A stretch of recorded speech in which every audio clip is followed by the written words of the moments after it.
Buenos días para todos los seguidores del Diario del Otún. Estamos con Fernando Arias Cardona, representante a la Cámara electo por el Pacto por Risaralda. Fernando, buenos días. Muy buenos días, Pilar, y para toda la audiencia. Muy contento de estar por acá con ustedes. Bueno, Fernando, estamos ante un hecho políticamente muy interesante a nivel electoral, teniendo en cuenta que es la primera vez que Risaralda cuenta con un congresista de izquierda. Sí, yo creo que es un hecho histórico demasiado importante que yo acojo con mucha seriedad y con mucho rigor, como ha sido pues todo mi desempeño público, especialmente en la política. Entonces, sí, es un hecho histórico muy importante. Nosotros teníamos un pálpito, no nos atrevíamos pues a decir así como con ese triunfalismo que íbamos a salir, pero sí teníamos como esa convicción de lograrlo. Pero además de eso es que el Pacto por Risaralda, en cuanto a la coalición que lleva Fernando Arias Cardona a la Cámara, logró constituirse en la primera fuerza política electoral del departamento, por encima de partidos que otrora pues eran infranqueables, ¿no? Como el liberal, el conservador, el centro democrático. Nosotros asumimos este triunfo y este lugar político que tenemos y he llamado a la militancia, a todos nuestros seguidores o seguidoras de este proceso, que hay que tomar este triunfo con calma y hay que asumirlo sin arrogancias y más bien centrándonos en la responsabilidad que ello implica con la comunidad y con el departamento.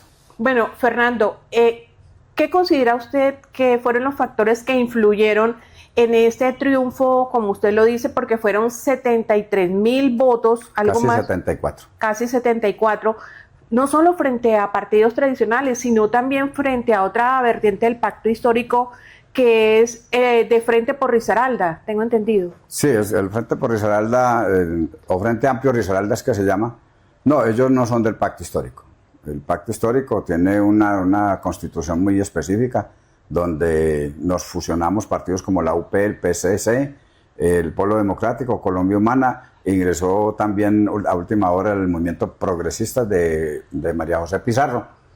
Y el Frente Amplio Risaralda es de la cuerda de Roy Barreras, que se presentó a la consulta del Frente Amplio por la Vida.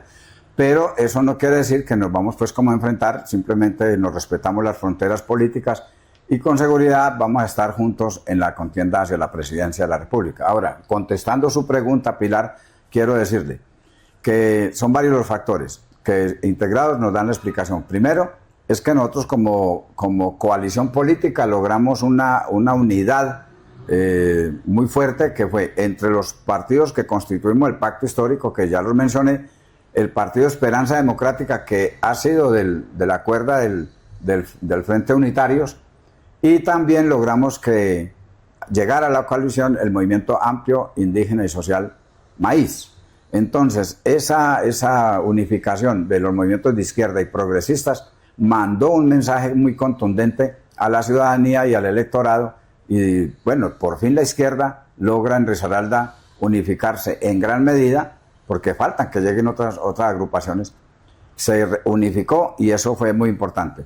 Lo otro es que nosotros percibimos en la opinión pública que la gente de verdad está viendo que con el gobierno de Gustavo Petro y del pacto histórico ahora no es una promesa al cambio, sino que el cambio está en marcha. De manera que, y eso se ve pues con la política social del presidente, con sus acciones en defensa de la soberanía nacional, porque también hay que decirlo, es un presidente que se paró en la raya frente a las agresiones del Donald Trump, por ejemplo, y eso, mire usted, que a Petro lo tiene aquí a pocos meses de terminar su mandato, en un nivel de popularidad que está prácticamente en el 50%.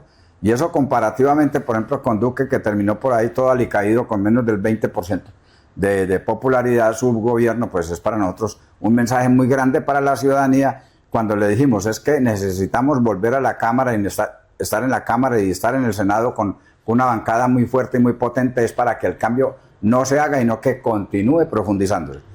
Y modestia aparte, yo creo que el hecho de este servidor, Fernando Arias Cardona, que ha sido militante de izquierda de toda la vida, desde que me inicié en la Juventud Comunista en 1974 en el Colegio Bernardo Arias Trujillo de la Virginia, mandó también un mensaje, digamos, como de tranquilidad y de esperanza cierta, en el sentido de que hay una persona que tiene coherencia, trayectoria y que no tiene tachas ni ninguna acusación de nada, y que antes, por el contrario, hemos puesto en peligro nuestra propia vida por los derechos generales del pueblo. Bueno, Fernando, se terminó la campaña, se realizaron las elecciones, ya usted es representante electo. ¿Qué viene ahora en el camino político? Bueno, mira, yo creo que aquí tenemos varias circunstancias por delante. La primera es en el Congreso propiamente.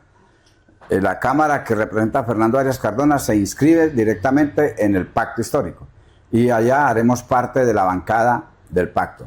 Y en ese orden de ideas nosotros tenemos ya en mente una agenda legislativa que es para profundizar la democracia y los derechos del pueblo colombiano.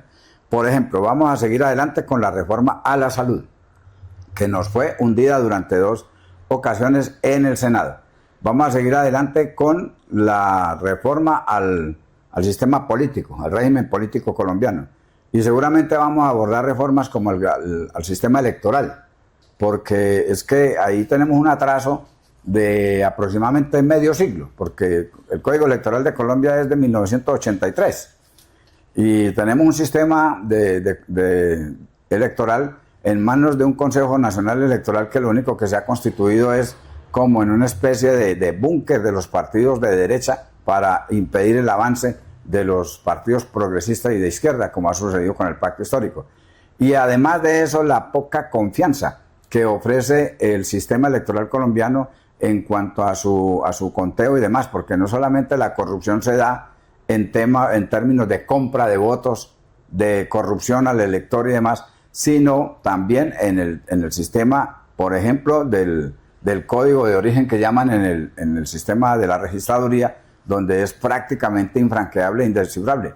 Y esto ocurre porque ese sistema de conteo y de establecer cómo fueron los resultados realmente está también en manos privadas, y eso pues si no ocurre y no aquí en Colombia, eso debería estar en manos del Estado propiamente dicho. Entonces son muchas cosas. Ahora, desde el punto de vista de lo que viene en Risaralda, pues nosotros vamos a seguir trabajando de la mano de las comunidades, de los campesinos, de los trabajadores de la salud, de los jóvenes, especialmente para defender el derecho a la vida de los jóvenes, porque estamos asistiendo a una matanza de jóvenes acá por cuenta de la llamada guerra o ajuste de cuentas entre pandillas. El tema de llevar la universalidad y la pertinencia y la calidad de la educación y gratuidad de cero a la universitaria. Nosotros estamos comprometidos con esas banderas, con la reforma agraria, yo creo que ya lo dije. Entonces ahí estamos, en esa línea de cambio y profundización de las reformas.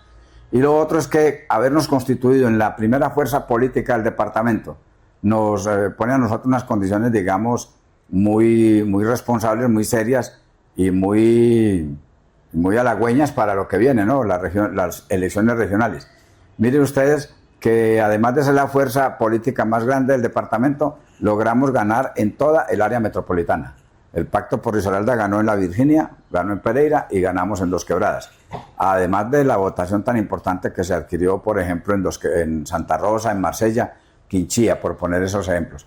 Entonces, nosotros seguramente vamos a entrar en un terreno de disputa del poder local, tanto en consejos como alcaldías, asamblea y juntas administradoras locales. Bueno, Fernando, uno de los reclamos que los electores le hacen a las personas elegidas es que los ven mucho en campaña y después desaparecen. ¿Usted se compromete a ser el mismo Fernando de siempre, a seguir contestando el teléfono y haciendo presencia ante ese electorado que lo eligió? Claro, Pilar, es que nosotros, no solamente lo digo ahora, sino que es que nosotros lo hemos hecho. Yo, antes de pensar siquiera en participar en la consulta popular que se hizo el 26 de octubre, que yo gané y que me dio el derecho a ser la cabeza de lista del Pacto por Risaralda, desde mucho antes yo he recorrido el departamento con alguna regularidad. Me he desempeñado, bueno, dentro de poquito tendré que dejarlo por razones ya del ejercicio como congresista, pero me he desempeñado como asesor jurídico, por ejemplo, de la Asociación Campesina de Risaralda, ASOCRI-EGE. Y eso implica que yo me haya tenido que mover por todo el departamento atendiendo las reuniones allá como asesor de ASOCRI en sus comités municipales. Y en la campaña, pues con mayor razón nos tuvimos que desplazar por el departamento. Y yo, para responder, siempre le digo a la gente, el Fernando Arias que ustedes han conocido no es un Fernando Arias que ahora se vaya a considerar pues todo todo soplado allí como un pavo real. No, nosotros somos del pueblo y a donde nos lleve el pueblo, ahí estaremos. Y con toda veracidad le digo, las llamadas a veces no es posible contestarlas todas, ni los mensajes, pero yo siempre tengo como la práctica de revisar una por una las llamadas, irlas devolviendo e ir contestando los mensajes. Y ya desde la semana entrante, para contestar más directamente a su pregunta, es que nos vamos a desplazar por los municipios del departamento para hacer contacto nuevamente con los comités del pacto histórico, con las comunidades, porque es que aquí no solamente votó la militancia del pacto histórico, la verdad sea dicha, porque 74.000 votos no los tiene así la militancia del pacto, no, es una ciudadanía libre la que también se movilizó harta de esta forma de gastar, de derrochar plata en una campaña electoral que nos inundaron la ciudad, los campos y las carreteras de propaganda, casi hasta el hostigamiento. Y también el derroche de dineros ahí que a la hora de la verdad la gente se pregunta de dónde sale tanta plata. Y nosotros, si ustedes se ponen a observar, nosotros pues si pusimos 3 vallas fue mucho. De resto fue el contacto directo con la gente, de manera que vamos a estar en primer lugar de contacto con la gente en los municipios a partir de la próxima semana.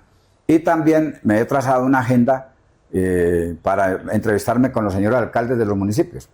Porque queremos, en primer lugar, pedirle a los alcaldes que se pongan a tono con las garantías que exige el momento para nuestra militancia, nuestros activistas en los municipios.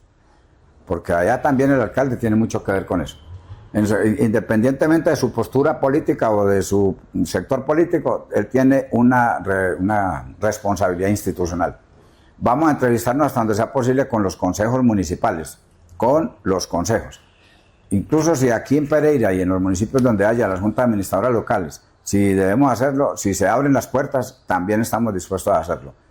Y también con los municipios, los señores alcaldes, lo que queremos es mirar en qué estado está de ejecución el respectivo plan de desarrollo, cuáles son, digamos, como los puntos álgidos que en este momento merecen una atención especial desde la Cámara de Representantes, porque este servidor también entiende que además de estar con relación de las comunidades y las personas y la comunidad que votó con nosotros, tenemos que ser conscientes de una responsabilidad con el departamento en términos generales. Bueno, Fernando, se renovó totalmente la nómina de congresistas de Risaralda. Toda. Hay figuras muy interesantes como Elefante Blanco, que fue elegido por una gran cantidad de votos. ¿Podemos esperar más unión de parte de esta nueva bancada de congresistas? Pues a ver, yo quisiera empezar por ahí, con el congresista, bueno, que lamentablemente lo conocemos más como Elefante Blanco que con el nombre. Yo el nombre no me acuerdo. Pero Luis Carlos Rúa. Luis Carlos Rúa, bueno, ahí nos tenemos que ir familiarizando con el nombre. Con él, con nuestra compañera, que me faltó decirlo, es que también la sorpresa para Risaralda es que María Eugenia Londoño. María Eugenia Londoño, que fue elegida por el Pacto Histórico como senadora, es de Santa Rosa de Cabal, maestra, y con ella también seguramente Fernando Arias y María Eugenia vamos a hacer una llave muy de primer nivel, digamos. Ahora, con el doctor Rúa también seguramente vamos a establecer contacto dentro de poco, porque la idea nuestra es trabajar por el departamento también. Y las tareas o los objetivos generales del departamento no los vamos a dejar de lado.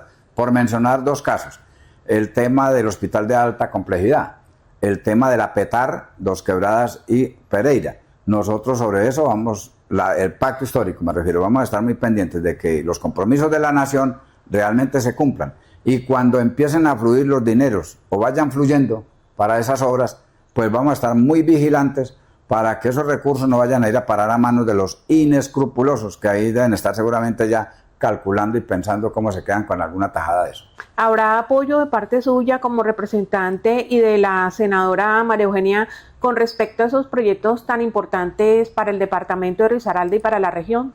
Claro, es que además ya el gobierno Petro comprometió recursos, por ejemplo, en lo que tiene que ver con el hospital de alta complejidad. Son aproximadamente 270.000 millones de pesos que ya están comprometidos por la nación.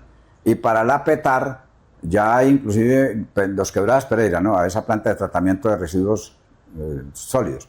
Entonces, sólidos no, planta de tratamiento de aguas residuales que llaman. Entonces, ya inclusive ha aprobado un COMPES para unas vigencias futuras. Entonces, si eso está aprobado allí, nosotros lo que vamos a hacer es vigilar o propiciar que se cumpla realmente, más allá de quién sea el próximo presidente de la República. Si es Iván Cepeda, con toda certeza eso se va a cumplir al pie de la letra. Y si fuera otra persona que no creemos, de todas maneras nosotros vamos a estar en esa línea de cumplimiento con esas obras. Ahora, por ejemplo, hay cosas como la autopista del Café. El pacto histórico y el pacto por Risaralda no apoyamos ni aprobamos que se prorrogue esa concesión. Esas vías deben tornar nuevamente a la nación porque son un patrimonio público, sin perjuicio de varias cosas, porque no se puede creer tampoco que es que nosotros queremos que se eliminen todos los peajes. No, lo que debe haber es una racionalidad y unos precios justos de esos peajes, porque no puede ser que ahora tengamos por cada 27 kilómetros un peaje, es que eso es inaudito, y además varios peajes de los más caros del país. Entonces, sobre eso tiene que haber una reducción de peajes y una reducción de tarifas.